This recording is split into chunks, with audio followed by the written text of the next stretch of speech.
राम राम मंडळी.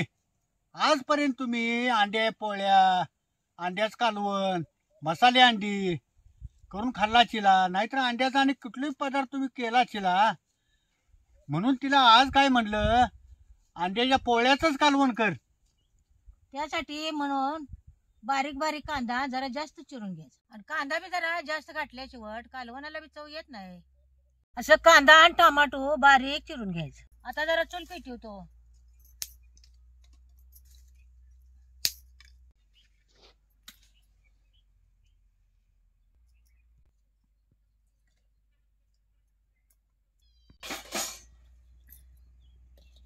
आता हे एक एक अंड या वाटीत फोडून घ्यायचं.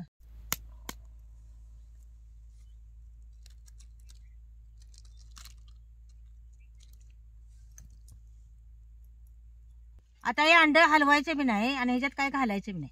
आता हे तवा चांगला तापल्या, जरा तेल ओतूया.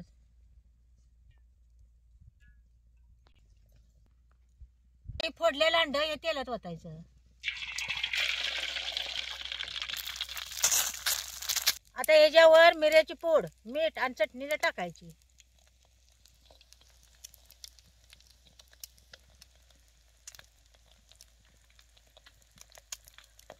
आणि अंड्यावर सगळं टाकलं तर का नाही, अंडा हलवायचं नाही. त्याला जर खालवर करून घेतो.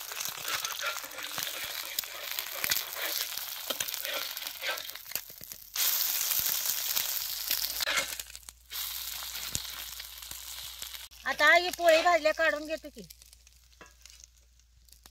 आता दुसरी पोळी करायला जरा तव्यात तेल ओतायचं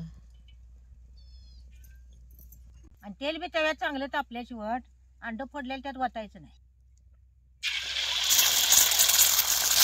आता याच्यावर जरा चटणी आणि मिऱ्याची पूड बी जरा टाकायची आणि मीठ.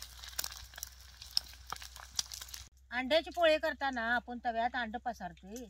मी याचं कालवण करणार आहे म्हणून मी आता अंड्याची पोळी पसरत नाही.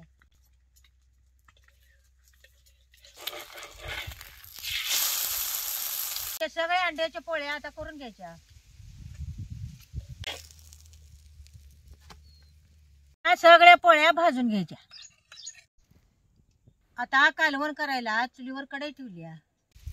आता याचे जरा तेल ओततो. आता हे तेल चांगलं कडलं, याच्यात एक चमच्याभर जिरं टाकायचं. आता हे बारीक चिरलेला कांदा हे तेलात टाकायचा.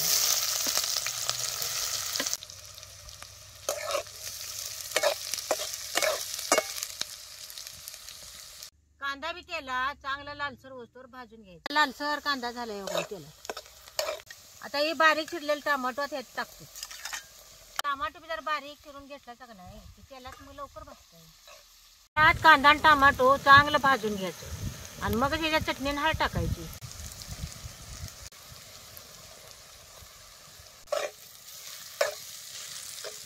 चटणी बी तेलात चांगली भाजल्याची वट त्यात पाणी घालायचं नाही.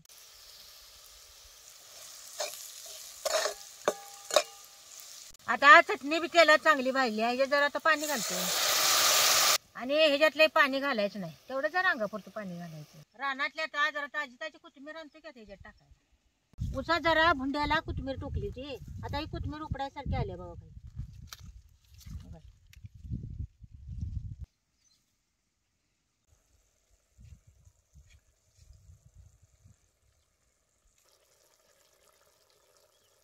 आता जरा ह्याच्यात मीठ टाकायचं. कांदा आणि टमाटो जरा आधी जरा शिजून द्यायचं. आता ह्याच्यावर जरा कसुरी मेथी टाकतो. अंड्याच्या पोळ्या करताना तर जरा चटणी, मीठ आणि मिऱ्याची पूड टाकायची. म्हणजे कालवणासंग अंड्याच्या पोळ्या खाताना चांगले लागतात आणि सपक सपक लागत नाहीत. मग आता याला चांगली उकळी आल्या. आता ह्याच्यात अंड्याच्या पोळ्या सोडतो.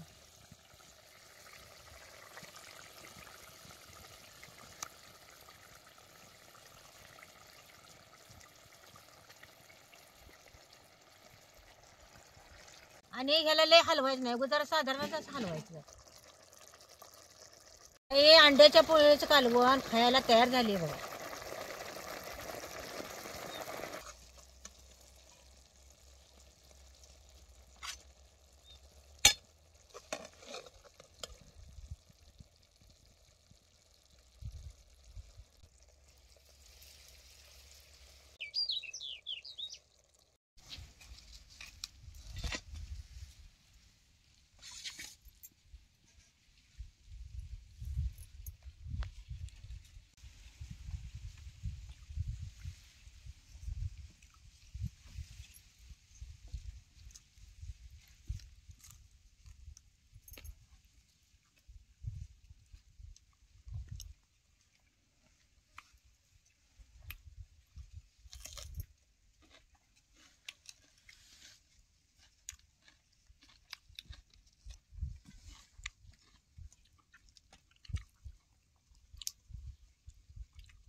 असं अंड्याच्या पोळीचं कालवण करून बघाच, लय चांगलं लागते हो.